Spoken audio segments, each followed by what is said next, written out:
Hello, everyone.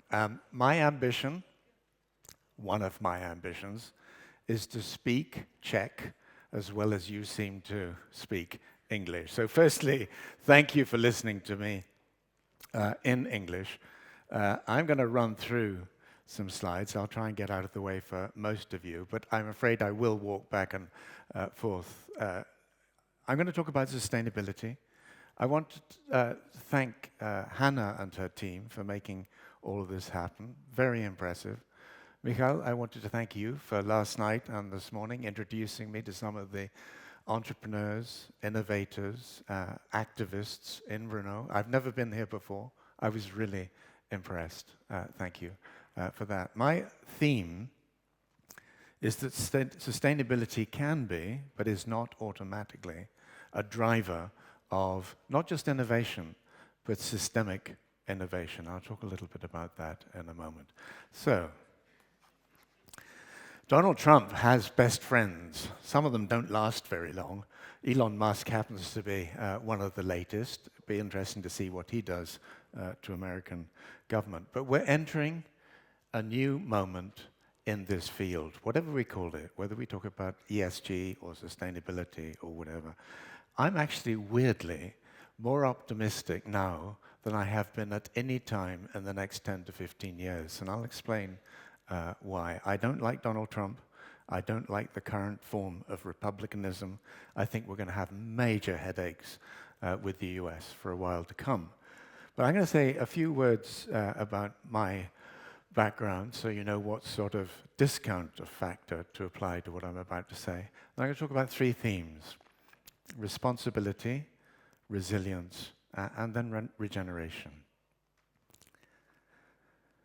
I'm a baby boomer, but I listen very carefully to what younger people are talking about and what they're saying about the wider world now. And one of the things you see, if you go to Indonesia, if you go to Philippines, if you go to Brazil, even higher levels of eco-anxiety or climate anxiety than you find in Europe. It's quite striking. So I think younger people are in the process of waking up. The problem that we have, one of the problems that we have, is that there are many different terms being used in this space.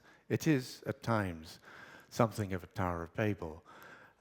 On the other hand, we're going to have to get used to that, because as the sustainability agenda comes into the mainstream, suddenly everyone will want their language, they'll all want their branding, they'll all want to be competitive in one way or another. So I think we're going to hear a lot more different concepts and different languages.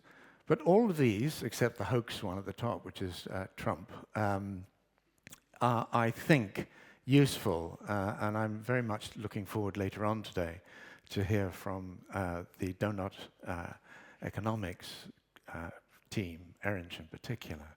But I think that's not going to get better. So we've got to be clear, we've got to be simple, we've got to be effective in the communication that we do. So a couple of quick introductory points. I'm 75.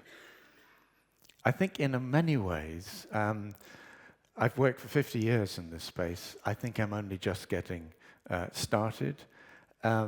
My original training was as a town planner, as a city planner, and it was about regeneration, and I feel that loop is closing again.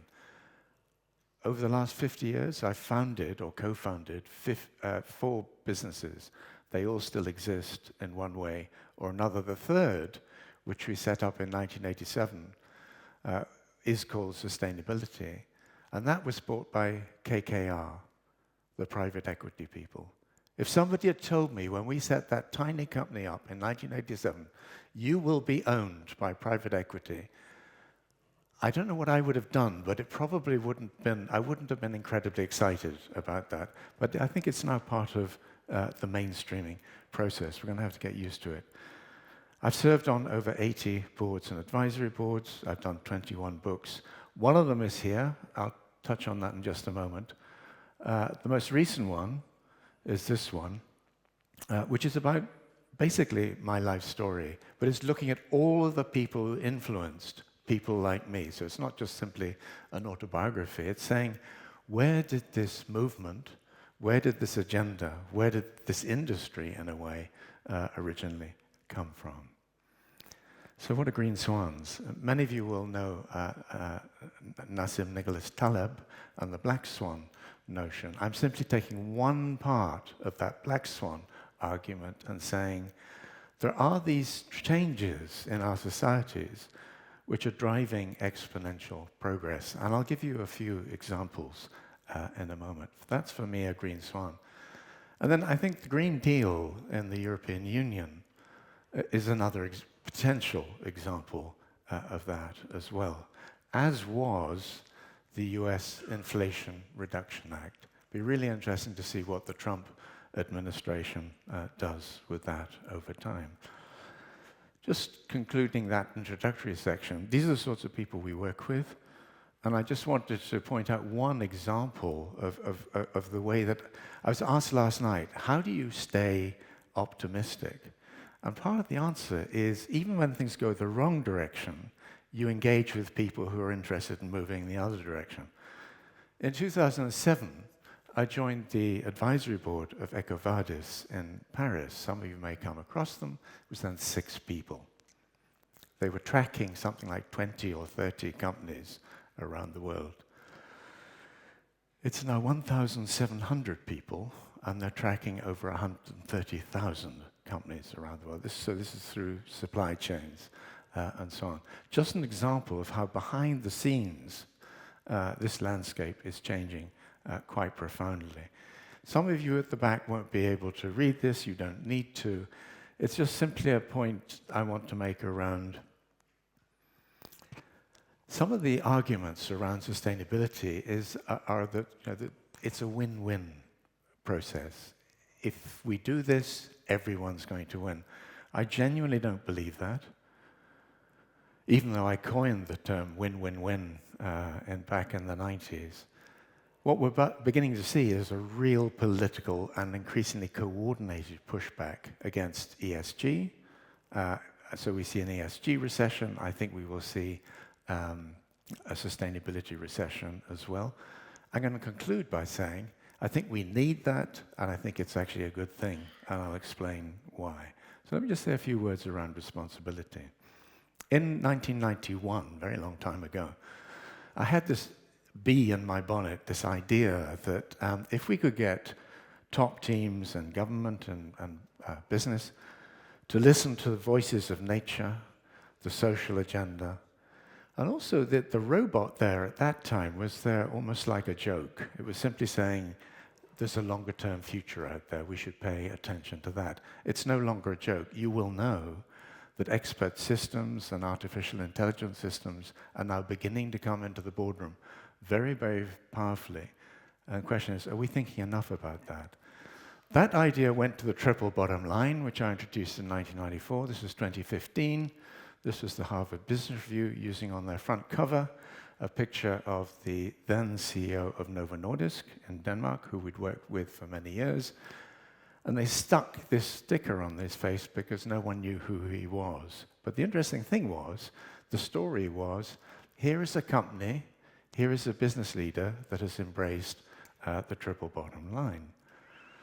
And then, in 2018, I did something that the editors of the Harvard Business Review said had never been done before.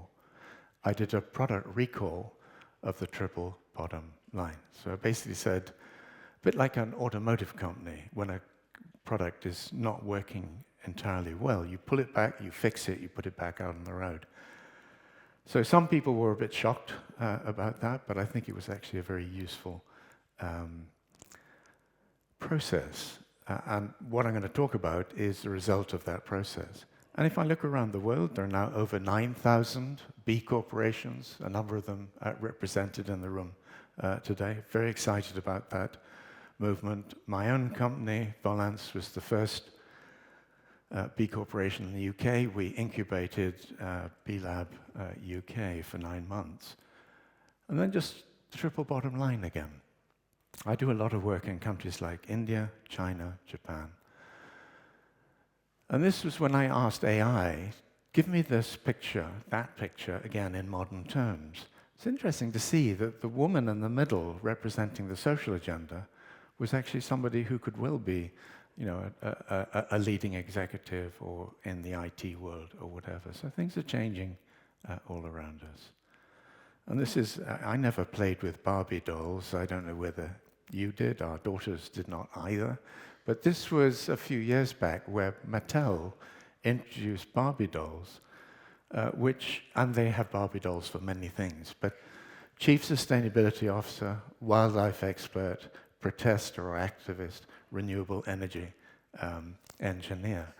And I see that as interesting. I think it's a significant reflection of what's beginning to happen. But I think this is more important. This is the percentage of major businesses around the world who now produce at least an annual sustainability report. And as you see, it's going right up into the mid 90%. So we've managed to get companies to report, but the question is, are we actually using the reported information, the data, in the way that really properly informs and drives systemic change? I think that is the next step. I don't think we're doing that enough. And the Commission's Corporate Sustainability Reporting Directive will drive even more reporting. So I still read some of these reports, and I meet chief sustainability officers around the world. One of the reports I read relatively recently, and their CSO I met in Dubai at COP28, was the chief sustainability officer of Boeing. I have family members who've worked with Boeing. I visited Boeing in Seattle many, many years ago. I like the company. I spent a lot of time on their planes. Every time I get on a Boeing aircraft now, I wonder whether the doors are going to blow off. If I were an astronaut, and I'm sitting now until February on the International Space Station, I would not be incredibly well pleased. And the question is, why does one of the most excellent companies in the entire world get to that point? And the answer, I believe, is that it's pursued shareholder primacy, a single bottom line, financial performance. What happens when you do that? Unfortunately, the answer in Boeing's case is things go in a very unexpected direction. So this is, I think, what underlying all of this is happening. When I started, before the triple bottom line and so on, business was its own world. There were people outside trying to get in. You then had integration beginning, triple bottom line, ESG, shared value, and so on. And this, if you can read it, is where I think we need to go next, except that business is sitting at the heart of all of this. I think there's a missing element. This is Future Fit Foundation, for those who don't know the work. But this is me. The interface between business and society and the wider environment is markets. And markets are not working properly at the moment. Question, how do we design them or redesign them for the future? A few quick comments about resilience. One of the companies I've worked with now for about 8-9 years is UBQ, which is a circular economy player in Israel. When the October breakout from Gaza happened, 3 of their team were killed on a kibbutz in front of their children. I'm not saying that to make a political statement, but I'm making a point that increasingly business is having to deal with the results of conflict. Perhaps not that directly, but energy prices and availability in places like Germany becoming a critical factor. Is that going to end? Is that going to stop? I think personally, we can discuss it, but I think we're at the beginning of a period of 10 to 15 years where the number of conflicts and their scale is going to get worse, not better. So everything I'm talking about is in that context. I was 7 years on the faculty of the World Economic Forum, but I wasn't there this year. And some of you will have seen this. So the green ones are environmental, and there are 5 of them, so half of these things. This is looking at 10 years, key strategic priorities. But what I think is really interesting is the ones in the middle. Societal polarization, misinformation and disinformation, AI and its sort of unexpected outcomes, forced migration. All sorts of reasons. Conflict has been a big part of that, but climate is increasingly going to play a very major role in that. Well, which we all know, but financial markets are really struggling to get their brains around this. And Stuart Kirk, who was then with HSBC, the bank, said this a few years back and lost his job as a result. And he was right. Who in the financial world really cares whether Miami or even Florida is underwater in 100 years or by the end of the century? The answer is that's not their job. And until it is their job, we've got a major systemic issue to tackle. Just 5 weeks ago, I was in Stuttgart with Mercedes-Benz. Their CEO had just made a major announcement that the company would not meet its 100% electric vehicles by 2030 target. And they're not alone. Volvo have said the same. Ford have said the same. Volkswagen is struggling as well. Unilever, you're seeing more and more companies starting to make these announcements. We can't go as fast as we thought we could. And even that wouldn't have been enough. And the reason I believe is they're banging up against market pressures. Markets do not yet support them to make the changes that they need to make. And yet at the same time, you have manufacturers, brands like BYD, coming into the European Union, and what are we doing? We're slapping 40% or 50% tariffs on those products, rather than thinking about what did we get wrong such that China can run these rings around European manufacturers. And the thing that the Chinese have woken up to, Elon Musk understands it too, is the dynamics we're dealing with now are very much like those that we dealt with things like the iPhone. And when people ask me, why do you feel still optimistic? It's not just technology, but technology will be an important part of it. So each of these, you'll see gray lines going off more or less to the right, and those are the predictions, the forecasts that really intelligent people, well-informed people have been making around solar, around electric vehicles, around battery sales. These colorful lines are what's actually happening in each case, which is an exponential shift in markets. And we can choose to be part of that, and we can choose to try and avoid those sorts of challenges, but also opportunities. Now, the robot in my cartoon with Ingram Penn in 1991 was a joke. What we're finding now is that it's much less of a joke. So AI is an existential issue for many of us. And one of the things I did about 7, 8 years ago was start to visit some of the AI companies. So HP and Palo Alto, DeepMind before it was acquired by Google. And what I found everywhere I went was AI researchers were about a third my age. Their brains worked about 15 to 17 times faster, but they were all interested in exactly the same issues and how AI could help tackle them. But each of the companies I visited, I asked the people, who from the sustainability world is coming to talk to you? And the answer was, you're the first person. So I think we all have to get out there and engage these innovators at this stage of the game, rather than much later, when it's a bit too late. This is just a case study. So AI, an example of how it might supercharge innovation. This would also be true for drones, autonomous vehicles. It would be true for precision fermentation, a range of different technologies that are all coming through at the same time. Let's just take AI. The defense industry in the United States have been using AI to try and identify bodies of ore of rare earth minerals so they can excavate them, extract them. Greenland is an interesting case in point.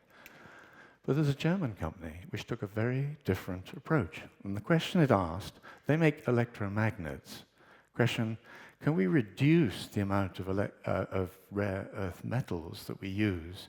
Because China increasingly controls the supply chains there. The answer was, working with Sheffield University, they ran 100 million combinations. The development time went from years down to a few months. It cut the cost by 80%, and they actually managed to do electromagnets with no rare earth minerals, and it cut the carbon emissions by 70%. That's the sort of innovation that sustainability potentially can drive in combination. I'm sorry about these page numbers drifting in. Let me just say a few things about regeneration, but let me frame it. I think the problem with concepts like the triple bottom line and ESG is that we thought about them in terms of responsibility. How can our business, how can our organization, how can our industry be nicer, better, treat stakeholders in a more sensible way, challenge our suppliers and so on? That's fine as far as it goes, but the problem is that most of the systems that we rely on are starting to wobble. The climate, you think about biodiversity, you think about coral reefs in different parts of the world and so on. Our economies are starting to wobble too. And that's one of the reasons why I started to travel around the world to see where regeneration is happening. So I was in Bucharest about 4 weeks ago, and I asked to go out to Danube Delta to see some of the really big regeneration projects there that are starting to restore the landscape, the delta, after the communist era. I was very struck that there's a huge area already conserved, and then one of the dikes broke. It's an accident, and suddenly doubled the area that is now being regenerated. You can see the tractors underneath the water as you go in a boat over the area. The farmers are trying to get compensation, but actually it's very clear that they don't want to go back to the old model. And anyone who is interested in the regeneration story, I really do recommend Paul Hawkins' book of that name, because it covers all sectors and many different geographies. Another example, in 1977, I visited one of the biggest holes in Europe, which was an English China clay mine in Cornwall in the southwest of England. This is what it looks like now. It's called the Eden Project. What's interesting, that's put over £1 billion into the local economy.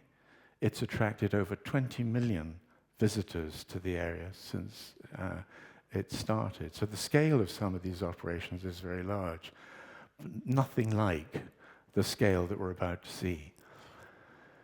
So Doug McMillan, shown here, CEO at Walmart, you'll know them. I never know whether they're the first or the second biggest retailer in the world, made the declaration and the commitment to go into regenerative farming. PepsiCo, Unilever, Nestle, Danone. The number of companies making similar commitments is growing all the time. And as long as we can hold them to account and make sure that it's done properly, I find that very exciting. Another quick example just towards the conclusion, Spanish infrastructure company called Acciona.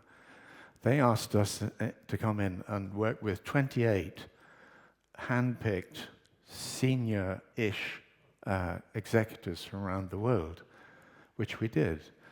The brief from the company, from the chairman of the company, was give us a 5-year strategy for sustainability. So we worked with these young people.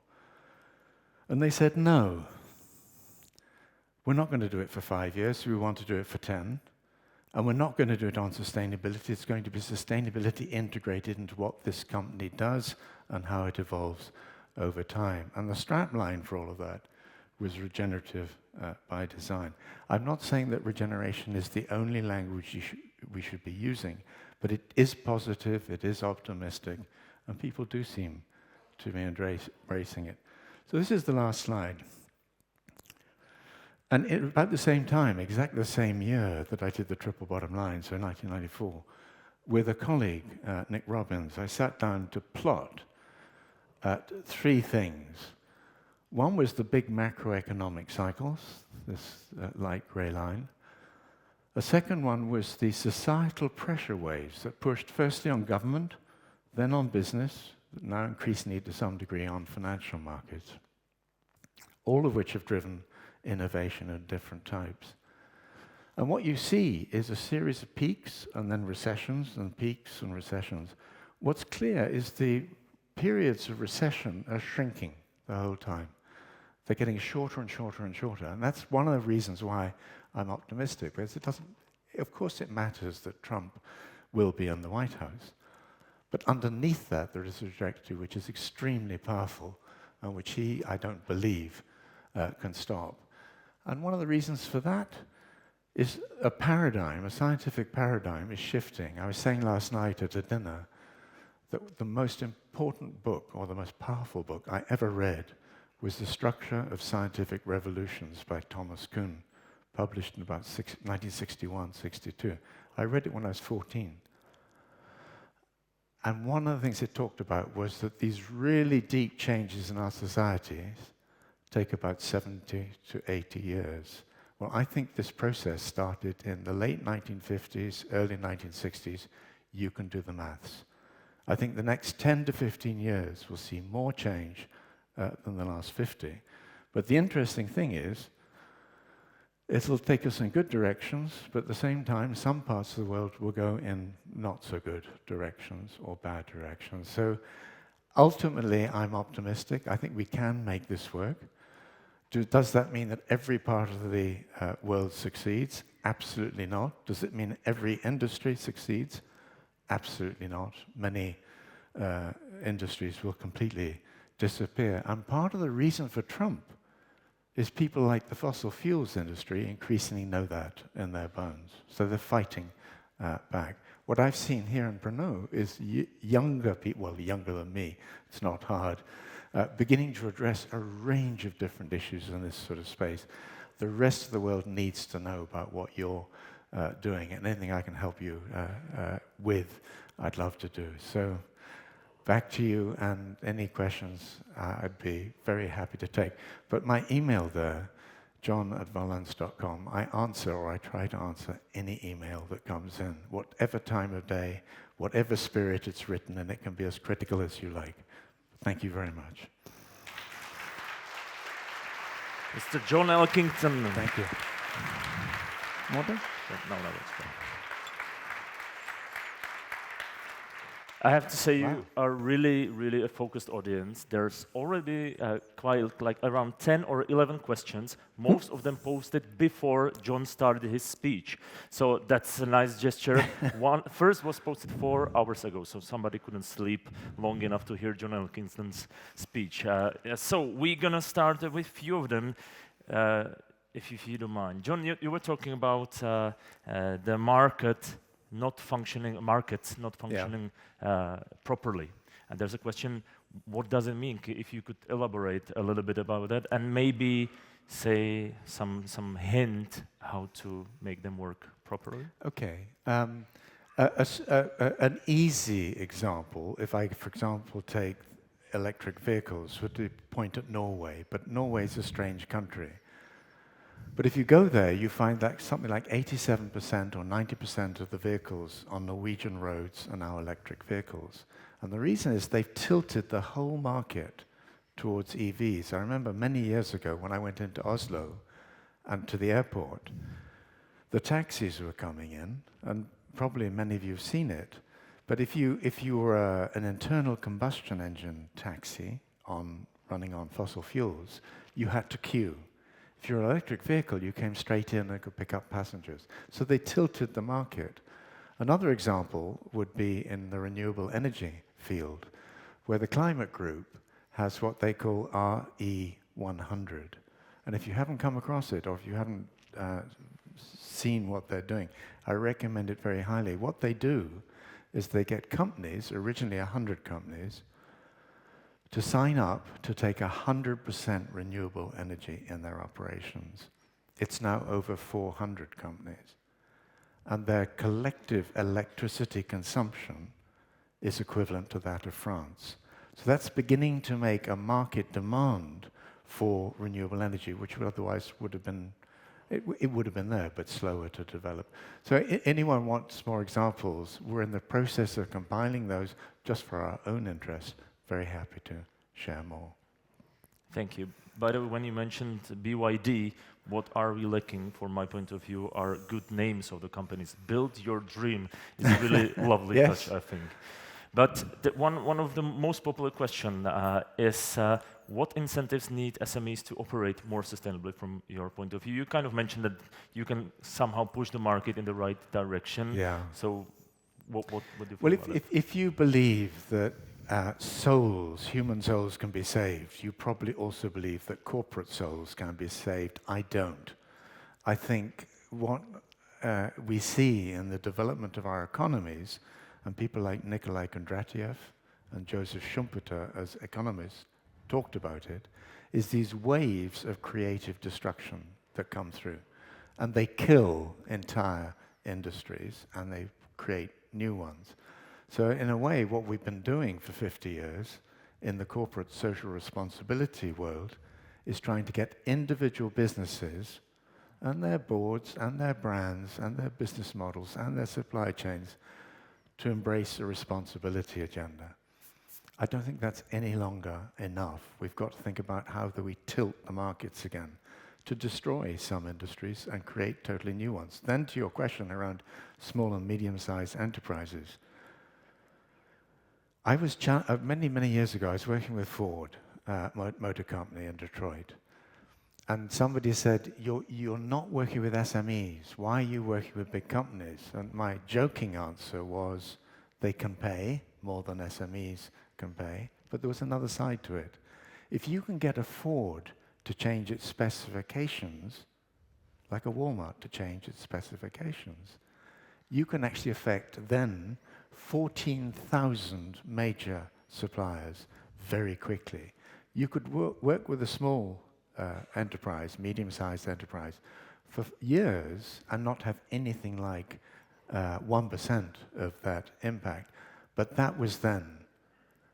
What we're now seeing, and this is what I've been seeing here in Renault, is that there are some extraordinary, much smaller enterprises coming through with radical thinking and new technologies. And I think some of those, as BYD did, as Google did before it, as Tesla did in the middle, they have that capacity to really disrupt markets, not always in the right way. The question, does Europe have the potential to do that in the same way? And at the moment, I have to say, I'm really worried. I think Europe is sort of on this sort of trend, and the question is, how do we reverse that? How do we really start to build a presence in the future economy, rather than clinging on, as Volkswagen and other players, for example, in Germany have been done, trying to protect the internal combustion engine, rather than reinventing their industry. And if you don't do it in time, you're driven off the road. Very unfortunate, but that's the way I see it. So much more work needs to be done to support with truly innovative and potentially disruptive SMEs, in the hope that they scale and become something bigger. You're talking about some of the inter-industries dying, and one of the questions is kind of about creative destruction, quoting that it's a natural part of the economy. And if Boeing behaves as you describe, why should we change the system? Why shouldn't we just let these kind of companies bankrupt? Thank you for the question. I think the system is already changing. Think about that paradigm shift line that I showed earlier on. That's happening. But it's not necessarily happening fast enough in every place where it would need to happen. And at the same time, the people who are driving that change, think of Elon Musk, just as an example, they are not obsessed every moment of their waking life with sustainability or climate change. It's something that they use as part of the offer to customers and so on, and to people who might invest. So I think my hunch is, well, one question. Anyone here who's ever heard of Rethink X? Can you just put your hand up? I don't see, I may be blind, but I don't see a single hand. You're not blind. Rethink X are based in Silicon Valley and the United Kingdom. And what they do is they study a series of sectors looking at an exponential model of change. And their most recent report, they've done energy, they've done food, they've done a range of other sectors. The most recent report is on humanoid robots, so robots that look a bit like us. And the image that they give, right up at the front of the report, is of New York, right at the beginning of the 20th century. And you see a picture of a street, and every vehicle in the street is a horse-drawn carriage, except one car. The second image, the same street, same perspective, every single vehicle is a car, except one horse-drawn vehicle. How long did that take? 6 years. And the point that Rethink X are making is you get used to change, bubbling along like this, and then it suddenly goes berserk. And that's why I think companies like Mercedes-Benz, with the greatest of respect, are making the sort of deadly error in not just pushing their whole business into the space they promised to address. But we'll see what happens. Thank you. There are several questions about SDGs. And there's one question with companies like IKEA and Patagonia changing their model to, let's say, non-profit organizations. Is that a way to tackle SDGs? Can I start with a public health warning? When I first saw the Sustainable Development Goals, and again I was talking about this last night, I loved the badge. I love the colors. Many of the companies that we work with immediately started to wear the badge.